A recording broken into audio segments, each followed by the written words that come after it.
Obrigada, Elisa. Obrigada, professor, pela entrevista. Eu queria te perguntar quais são os efeitos dessas tarifas, né? Então, Donald Trump impõe 25% de tarifas sobre produtos do Canadá, do México, 10% adicionais sobre produtos da China. Tem também as tarifas recíprocas que estão sendo estudadas e que devem ser impostas sobre outros países e outros produtos. E uma das principais batalhas aqui dos Estados Unidos é a inflação, né? A inflação subiu 20% desde 2020. Eu converso com muitos americanos para fazer reportagens aqui e eles falam que hoje uma sacolinha de supermercado que antes custava $20, hoje sai por 50, então realmente há uma preocupação com a inflação.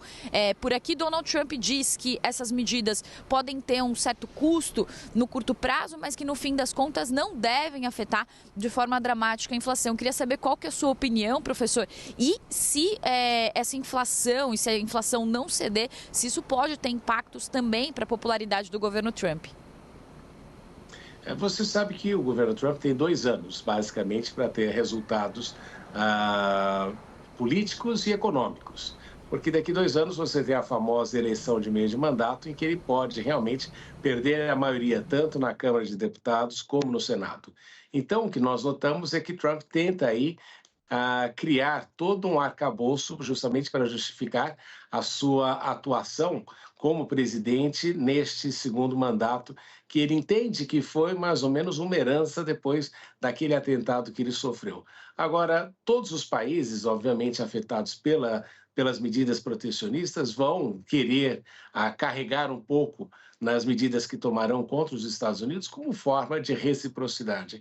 O problema é que, embora Trump diga que não, que vão ser os países que vão pagar por isso, a realidade é que o consumidor norte-americano tem duas opções.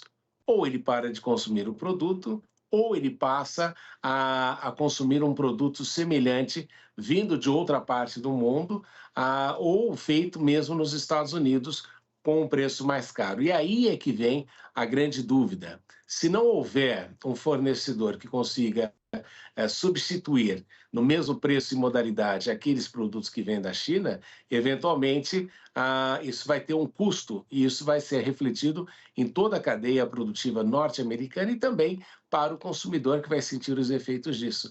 Então, por essa razão que os chineses têm aí utilizado até de uma forma muito inteligente a possibilidade de fazer exportação para os Estados Unidos a partir de outros países que não estão na lista, até porque dificultaria ao governo Trump identificar se essas empresas são relacionadas à China ou não, e também o fato de que eles decidiram, e isso que eu estava falando antes, apostar muito mais na questão de agregar muito mais tecnologia, de forma que, por mais que os Estados Unidos queiram aplicar esse tipo de sanção, seria um tiro no pé. Mas o fato é que a capacidade de substituir produtos é a coisa mais importante para saber se vai ter um impacto inflacionário ou não.